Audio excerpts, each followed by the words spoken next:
gorgeous. It's so nice to see you. I hope that you're having a great day. This video is all about the no makeup look, and it combines a lot of pro makeup artist tips as well as some of my own that I incorporate into my everyday makeup looks when I'm not filming that I wanted to share here with you today.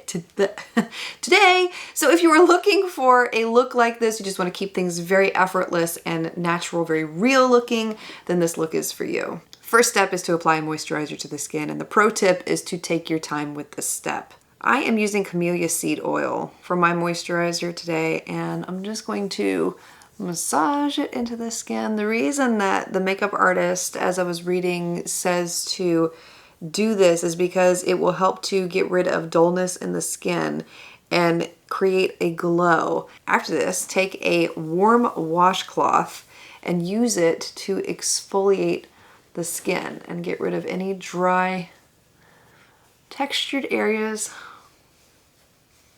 And again, take your time with this step too. Oh, this feels so nice. By doing it in this order, they say that you will have a smooth canvas for the foundation to adhere to. If you're trying to achieve this look, it's best to go with a more luminous foundation as opposed to a matte formula. So the one that I'm using today is from Lumine. This is the Invisible Instant Glow Fresh Skin Tint. Shade that I'm using is Universal Light. The recommendation to apply the foundation is to first use a brush. So I am blending this into the skin with the Fenty 110 brush. With my dark circles, I'm gonna need a little bit more help than this. So I think I'm going to add in a little bit of a color corrector, but I'm only using a little bit. This is the Neutrogena Color Correcting Concealer in the shade Peach. And I'm applying a little bit only onto the area where I need it most. And I'm going to blend that in. And then I'm going to go back with a little bit more of that skin tint I was using and use that over the top to help disguise the color corrector and give it an even blend. And that's a great tip for every day too. You don't necessarily need a concealer. Try using a color corrector and then applying a little bit of your foundation over the top of it. You may be surprised at the results. And to ensure that everything is evenly blended, I'm going over that with a damp sponge. The other tip is to go easy on the powder, and I agree with that. There are days when I don't put much powder on because I want it to look as youthful, natural as possible, and so I only apply it really into the T-zone area. The powder I'm using today is from Givenchy. It's just a simple translucent powder. Blurring powders are really good for this step, but you don't need much. Just take a very small amount and apply it only to the area where you need it. For me, it's going to be underneath the eye and a little bit down the nose up into the T-zone a little bit. And you can see it didn't diminish that youthful glow of the skin, but it provided enough to set the face and eliminate the excess shine. The next step is bronzer. You want a matte powder finish, something that does not have sparkles in it. So I'm using this one from L'Oreal. This is the Soft Matte Bronzer in the shade Fair. Using a small fluffy brush like so, I'm going to take a little bit of this and sweep that up the cheek area to give the face a little bit more color, because if you're fair, then you know that sometimes you need a little bit of color in the skin. It gives the skin more youthfulness to have some color on it. For blush, you want to skip the powder formulas, stick with the cream formulas for the most natural looking finish. One of my favorites for every day is this one from Honest Beauty. This is their cream cheek and lip color in the shade Rose Pink. The beautiful thing about this is you can use it not only on your cheeks, but you can also use it on your lips. Cheek stains will also look very natural on the skin. You can also go with lipsticks. If you do not have any cream cheek products on hand, lipsticks double as cream cheek products too. And for eyebrows, you want to avoid sharp lines and harsh edges. Soft, gel-like brow products are some of my most favorite for an everyday no makeup look. And so the one that I'm using today is from Revlon. This is the Colorstay Brow Fiber Filler. The shade that I'm using is Warm Brown. This does have little fibers in the formula, but what I love the most about it is that it looks seamless once you brush it in. It doesn't look like you're wearing product.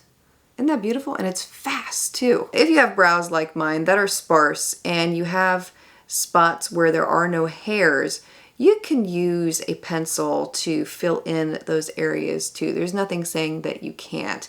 But what you can do after you apply the pencil is to take a Q-tip and smudge the lines so that they are diffused and they blend in with the rest of the brow. Eyes can get a little tricky, but once again, cream or liquid eyeshadow formulas are some of the best for the no makeup look. One of my favorite cream products for the eyes is from Laura Mercier, and it's their Caviar Stick Eye Color in the shade Caramel. There is also a company on Amazon that goes by the name Julep that makes a dupe for this with their Ginger pencil. So if you're looking for something less expensive, that's another great alternative. I am going to apply an eyeshadow primer before I apply this because my lids are oily and I don't want this to fall apart. What I do when I'm doing a no makeup look is I put some of the pencil on the back of my hand and then I take a little bit of the foundation that I'm working with. I'm going back with that Lumine Skin Tint and I'll mix it in to give a more creamy texture to that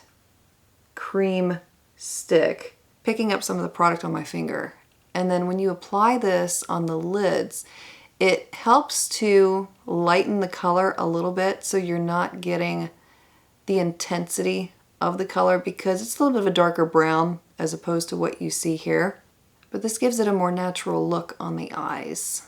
And you can see from this eye to this eye, it's very subtle, but I have a small wash of color on the lids that helps to disguise my veins and all the things that I don't want showing. And if you feel like you need to diffuse any harsh edges from the cream eyeshadow, take a blank blending brush, nothing on the brush, and lightly go over the edges and you'll see them diffuse. If you want a little bit more intensity with that color, simply take a little bit more on the back of your hand. And because this is so creamy, it's not drying right away. And go back with straight product on your finger and apply that over the top. Because you're applying it like this and you already applied the skin tint with it earlier, it's not going to be as intense as if you would have applied it straight to your eye. But you do get a little bit of a deeper color. If you feel like you need more definition on your lash line, I mean, it's a given. I hear you. The best color to use is either brown or what this makeup artist says, gray. Gray is another great alternative to black. Unless you have a darker complexion, black is pretty much like, I'm wearing makeup. You can use either an eyeshadow or a liquid eyeliner. If you're using liquid, you do want to keep it as close to the lash line as possible.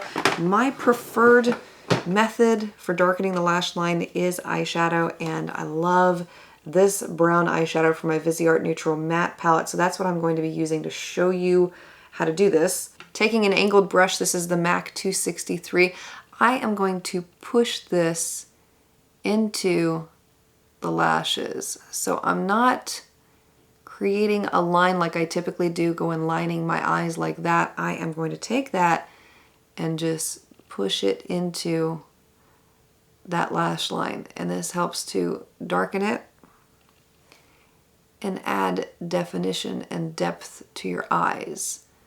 Very important to curl the lashes. You can either heat up your eyelash curler for the best possible results, or you can hold the curler in place for 60 seconds. Now for mascara, the pro makeup artist tip here is to use a lengthening mascara as opposed to a volumizing mascara, because lengthening looks more natural as opposed to the more volumizing formulas. But no matter which one you choose, depending on your own preference, I would highly recommend a waterproof formula because it will help to hold the curl and it will last all day. So the one that I'm using is from Maybelline. This is the Sky High mascara. If you can find a brown formula, go for it. But everything here is black. So I'm stuck with black. Now for the lips, you do want to add color to your lips because your lips have color. And it's always best to look for a lipstick that has a little bit of a sheen to it because your lips are not fully mattified usually. And those formulas that have more sheen to them look a lot more natural on the lips too. Now, if you can find one that matches your lip color, great. If not, getting something close to it will work too. The best way to find your lip color, by the way, in a lipstick is to pull down your lip like this and look for a color that resembles the inside of your lip. The lipstick that I'm choosing to go with today is from the brand LYS. This is in the shade Sincere, but it matches my lip color pretty closely, like you can see there. Pretty close match. You can leave it on in all its glory, or if you want a stain, simply take paper towel, Kleenex, whatever you have, blot your lips a few times, get off all the excess, and then add a hydrating lip balm. I'm using this one from e.l.f. over the top, and that will further add to the natural appeal. And that's it. Isn't that beautiful? It's so youthful looking, it's easy, it's fast, and it looks very well put together, but it doesn't scream makeup. Let me know some of your best tips for no makeup looks. Would love to hear yours as well. And if you're interested in any of the products that were used here today, all of them will be listed and linked for you below in the description box. And a very special hello from my Tilly girl who just happened to jump up at the last second here. Hello, Tilly. Hello, Tilly. Can you say hi to everybody? Hello. We're drooling already. We must be happy. Well, that wraps this video. I speak love, peace, and joy into you and into your home. Thank you so much for being here, for taking the time to watch, and I look forward to seeing you again next time.